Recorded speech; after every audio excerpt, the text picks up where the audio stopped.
welcome to the American Adventure. My name is Angela, and today I'd like to share with you the story of Hanukkah, the 8-day festival of lights. Hanukkah is a time for family and friends, as well as a joyous holiday that is steeped in rich traditions.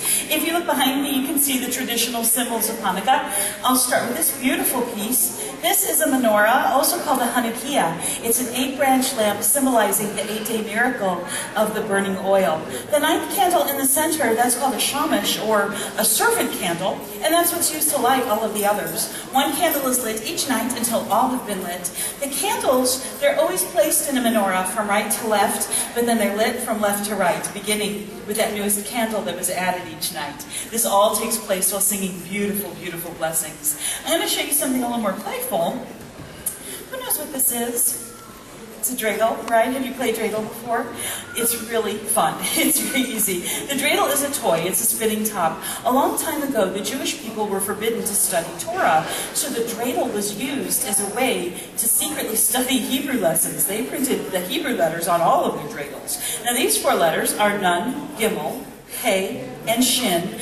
They mean a great miracle happens there. Now, when I was little, I used to play this with my 2 big brothers. We would sit on the floor for hours and hours and play dreidel and sing songs, and they were the biggest cheaters you've ever seen in your entire life. Because when you play for chocolate coins. It's called Hanukkah Geld, and we all love chocolate. And today they deny that they deprived their little sister, but they did. But it's about gathering together as a family over those 8 nights, creating wonderful memories, even cheating brothers. We light the candles, sing blessings, open presents. We do a lot of eating. That is another Hanukkah tradition. My grandmother, she could make the most amazing potato latkes you have ever had in your entire life. It's very similar to a potato pancake, cooked with onions, some spices. You can have applesauce on the side, or sour cream, or both if you can't make up your mind. What's important during this time is that all the food is cooked in oil, and that's to commemorate the miracle of the oil that burned in the lamp for 8 days. So it's clearly not the healthiest of holidays, but the food is really good. So we've gathered together, we are stuffed with food, and my grandfather, he would sit us down and tell us wonderful stories. And I would love to share one of his favorite stories with you now. It's how the Jewish people first came to celebrate Hanukkah. This is the story of the Maccabees. Once there was a king.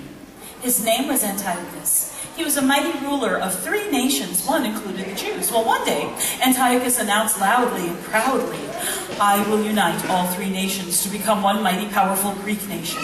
We'll all speak the same language. We'll worship the same God. My nation will be so mighty that no other will be able to defeat it." Well, the people of these nations, they revolted. They didn't want to be a part of this army with Antiochus. There was one man in particular. He was brave, courageous, a leader. His name was Judah. He was the leader of a group called the Maccabees. Now picture this, all right? You have this huge Greek army, thousands of men. They have swords, bows, arrows. They have elephants. You get the idea. This is a huge army. And then here's Judah leading his small tribe of Jewish villagers. They could hardly be called an army. They had no elephants or any real weapons, but what they did have, they had determination and strength and courage. These 2 opposing forces, they met in the city of Betzur. The Greek army, they stormed the Maccabee tribe. The Maccabees, they charged the Greek forces. The slingers slung, the bowmen drew their bows, and then the Greeks, they charged forward on elephant back. And these elephants, these war elephants, they panicked. They got scared. They turned around and they charged back into the Antiochus army, scattering his men everywhere, leaving enormous gaps in his lines of defense. So of course the Maccabees, they charge into these gaps and they win this battle. After many, many battles, the victorious Maccabees, led by Judah, they travel back to Jerusalem. They are met with cheers and celebration.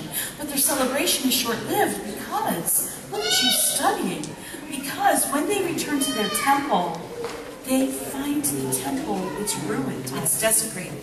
So the Maccabees, they put aside their weapons, and alongside the people of Jerusalem, they work day and night to repair their temple. On the 25th day of the Hebrew month, Kislev, Judah and his followers, they're able to rededicate their temple to worship.